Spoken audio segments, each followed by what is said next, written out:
Fit for Life Radio, episode number 117. We are new and upgraded.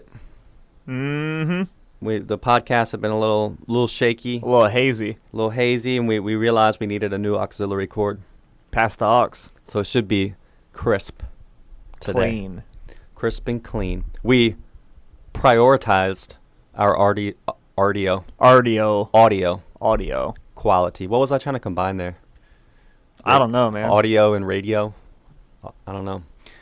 Well, anyways, speaking of prioritizing, today we want to talk about priorities and how ultimately to make lasting changes that stick with your health, fitness, exercise, eating, they have to move up your priority list. And that's hard for people, right? Or we may think we do that, but we really don't, right? Because it's easy to say what we prioritize, but really what matters is what we do. You have to lead with your actions. Yeah. Or we may prioritize for a short period of time too. And, it's an easy thing to do subconsciously, but as coaches, we see people's logs and all this stuff, and a lot of times people will mean well and say and have these great intentions, but then really let's take a look at the actions, and that tells the whole story, right? Yeah, similar in the finance world, personal finance. We can talk about what we value, but show me your bank statement. Your bank statement, and I can tell you what you value. Yeah. Right. A lot of times people will balk at, say, $150 gym membership or training or coaching. They think it's crazy, but then maybe they spend $300 a month on alcohol. Yeah, which is easy to do if you're going out. So it's like, all right, well, a lot of you prioritize that more than these other things. So again, the actions show where our true priorities lie, and one is, so we'll talk about a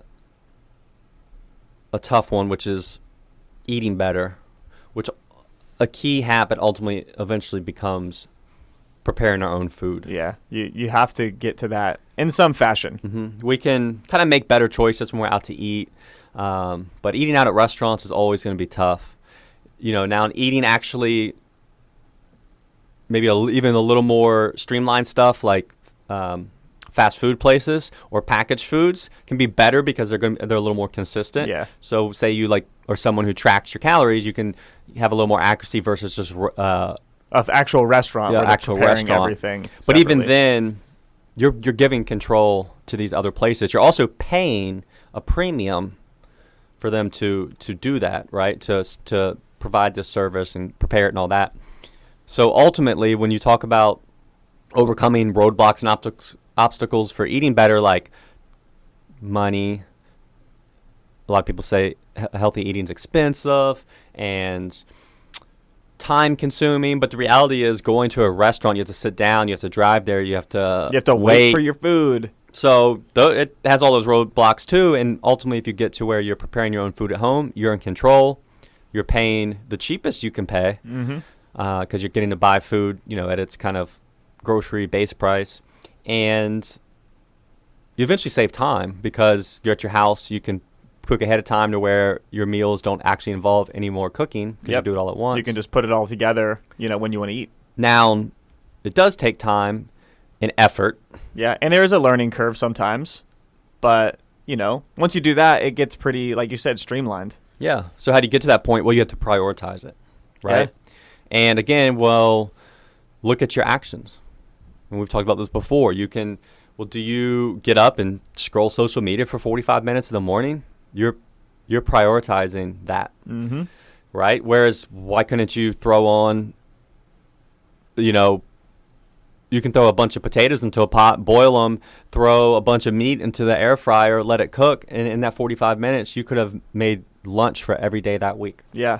Because then, boom, they're done. 20 minutes later, all that stuff's done. You throw it into some bowls, throw it in the fridge, or throw it into individual little meal things. And that's boom, it. there's your lunch, right? And it's not that expensive. Chicken and potatoes are probably two of the cheapest things you could buy. Mm-hmm. And they're, calorie-wise and, very nutrient-dense. So, and right there, you're shifting your priorities, because now your action is you're taking that 40 minutes that was mindless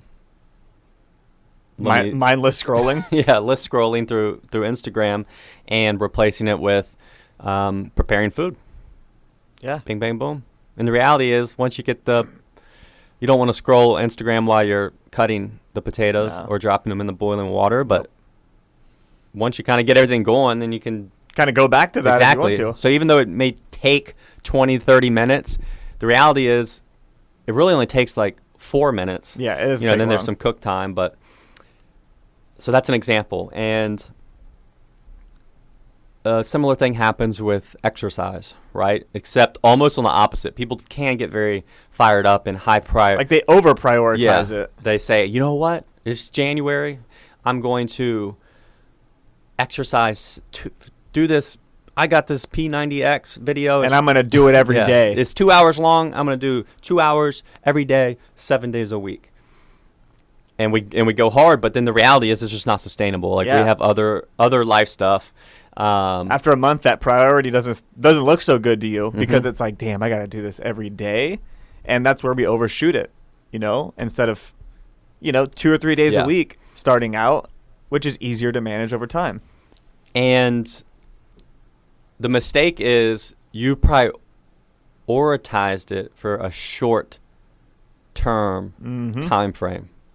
The real challenge is you need to prioritize it. Oh, I'm not going to do this for a month. I'm not going to prioritize this for a month. I'm going to prioritize it for life, for decades. Well, then you know what? 7 days a week, 2 hours a day might not be the best approach, right? No. So then prioritize it forever, and then make a realistic, place in your life for it. Yeah. I know. Sounds like we're being harsh. I know. You maybe feel attacked. It's okay. You do. Let's we've talked about this before. You probably heard it before. You have the jar of rocks. I love a good jar of rocks. And you can do this yourself. Do it with your kid or whatever, school project. If you need to identify your big rocks and then your little pebbles, right? And the problem is a lot of people will so the little pebbles are things that aren't as important, right? And if you fill your jar full of all the little pebbles and sand and then try to put the big rocks in, there's not enough room. Yeah. And the big rocks get left out. If you put the big rocks in first, then fill in the pebbles and little sand, it all fits, right? So when you're sitting down to prioritize, you do have all this stuff. We're not saying cut things out of your life. We're saying you identify what your big rocks are and your pebbles, right? And maybe some entertainment or social media time or video games. Or going out. That stuff is important, but is it more important than it shouldn't be most of your jar. Yeah. And is it more important than your health and fitness, right? Mm-hmm. Because you may be putting off preparing your food, but that's going to lead to, again, health things down the road that are important. So move it up, make it a big rock. Schedule it in first, right? So look at your day and be like, you know what? I'm going to meal prep this Monday morning. I get up and I hate Mondays and I just suck Facebook and screen time and, kind of drone away at that. So I'm going to take that 45 minutes and replace it with meal prep for my lunches for the week, right? So now you're making the meal prep a bigger rock and you're scheduling that in first. And you know what? It knocked out some social time or whatever it is. But then after you end up getting all those big rocks scheduled, see what you have left, and then you can go fill in the pebbles. But you just don't want to make those the priority, the higher priority. Yeah. The sand, the entertainment shouldn't be the number one. And you'll be surprised. Surprise and supply. You'll be surprised that when you identify the big rocks, schedule them first, you do end up fitting everything in. Yeah. And you feel better about how it all balances out. Yeah, you're going to end up better off Because it is, too, about, like, using your time wisely. Like, you made the point about how when you meal prep, it's really not that much time when you really get it down and you get efficient at it. But it's just getting it going. And then, yeah, your food cooks for 20, 30 minutes. Then you got some sand and time. Then you got some time to kick back while your chicken and potatoes are cooking in the oven or air fryer. But otherwise, you would have still been doing the exact same thing without your chicken going. So it's kind of prioritizing that and realizing that some of these things really don't take that much time, and they will still allow you to do the things that you want to do. Yeah. And if you think about it, you kind of have 3 levels, right? So you have your big rocks, your pebbles, and your sand. So big rocks would be things like times with friends and family, your health, work, earning a living, sleep, right? And so I know, me personally, if I'm looking at my day, my week, I'm scheduling in, that family time, my workouts, my meals. When I, sitting down and eating breakfast, lunch, dinner, it's a little bit of prep, and then, bed and wake time. And then you start filling in other stuff. Then your pebbles, right? And obviously, like we said, a big rock was your work, right? You got to show up or do what you need to do with that. Then around all that, you have your pebbles. So that could be, hobbies, extra oomph to certain things. If you are into video games or kickball league, right? Painting, whatever it is, hobbies. Yeah, whatever your passions are. There's your pebbles, right? So then those go in. And then last is your sand. We all know what those are. So that's watching TV, social media. Scrolling, playing games, going out on the weekends. Things that do enhance your life and maybe are fun, but, if that's all you do, say all you do is go out drinking and you don't prioritize anything else, like you're going to have some problems. So they definitely need to be, the add-on to your day rather than the main part of your day. And make the bigger rocks easier sometimes. Like we've been using some meal prep as a big rock, to help your health. If you know me, you know I'm always on the run, up early and home late. So having a 3-hour morning routine isn't really in the cards for me. What is in the cards is AG1. It's a fast way to get vitamins and minerals I need to perform. I first gave AG1 a try because I wanted a single solution that helps support my entire body by filling in nutrient gaps and simplifying my morning routine. Since drinking AG1 daily, I've always felt strong and energized and ready to attack the day. Not only does AG1 deliver my daily dose of vitamins, minerals, pre- and probiotics, and more, it's a powerful, healthy habit that's also powerfully simple. It's 1 scoop mixed in water once a day and every day. I know that AG1 is giving my body high-quality nutrition. Every batch of AG1 goes through a rigorous testing process, so you know that it's safe. And AG1 ingredients are sourced for absorption, potency, and nutrition density. AG1 is a supplement that I trust to provide the support my body needs daily, and that's why I'm excited to welcome them as a new partner. Here is your chance to start every day this season with a gift to yourself. Try AG1 and get a free 1-year supply of vitamin D3K2 and 5 free AG1 travel packs with your first purchase exclusively at drinkag1.com/provengrit. That's drinkag1.com/provengrit. Check it out. Well, you may have to find a trade-off in that, because I know for me, this is what originally happened was typically when you're like, I'm going to eat healthier, you go get a cookbook, right? Which can be great and more tasty food is delicious. It's a lot more complex. But now we talk about how you can throw some chicken in the air fryer and potatoes and to boil, and it's simple because there's few ingredients and it's simple food. Now, if the more complex you want to make your meals, the more, you're going to have a bunch of ingredients to flavor it. Now you got to cut more stuff, the more time it's going to take. So sometimes you have to find those trade-offs of, maybe I'll do those meals on the weekend and actually make a whole event of it and kind of think of that as a pebble, right? Yeah. So you enjoy the cooking. You're going to take your time, throw on some, what's like the music people listen to when they cook? I don't know. That guy from Barry Manilow from Vegas. He's like Italian. Not Ted Nugent. I know who you're talking about. You Yeah. see the guy's freaking face.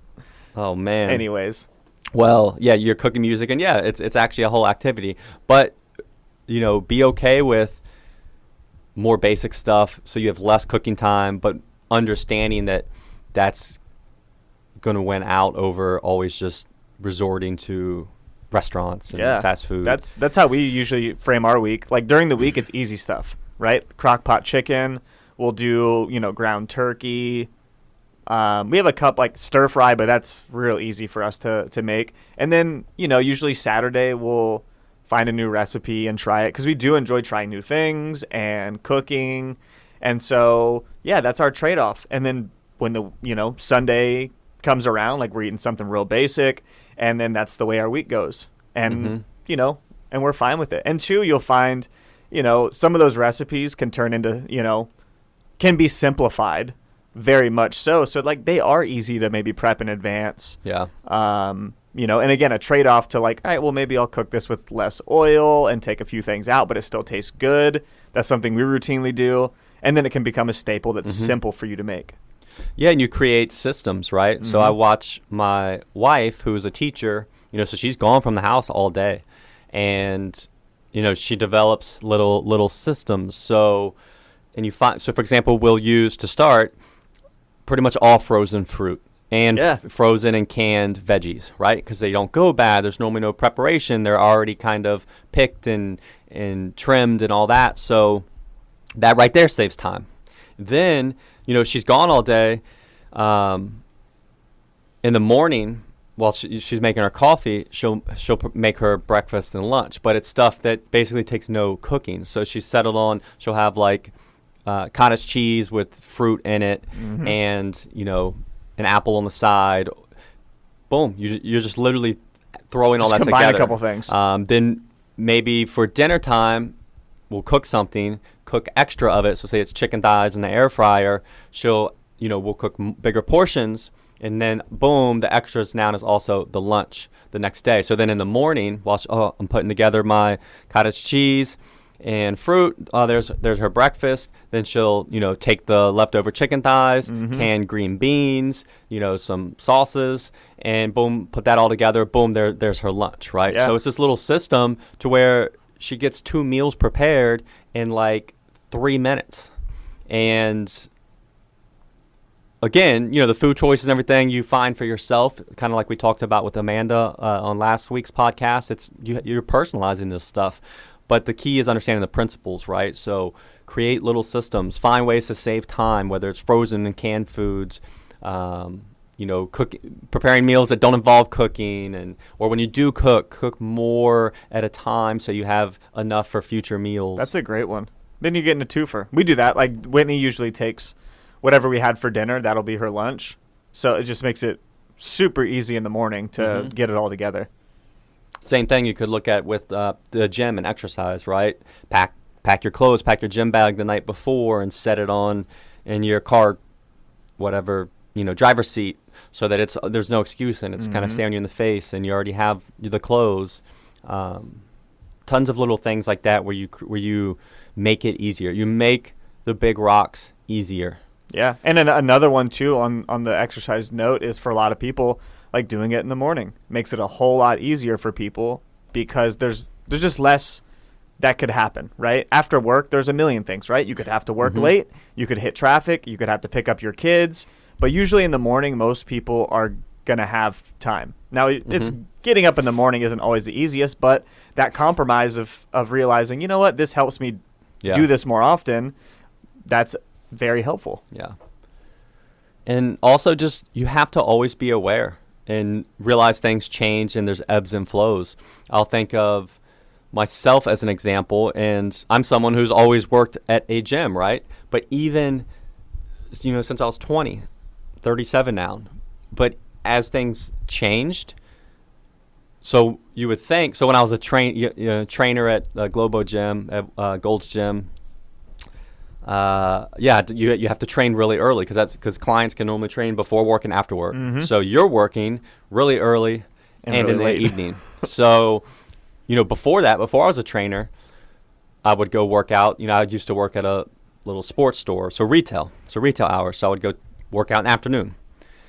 And then that changed, right? Because now I'm working. I have clients in the afternoon. So I would then train after the morning sessions, in the middle of the day. And then eventually I left that, and me and one of the guys, started our own business, some 24-hour gym.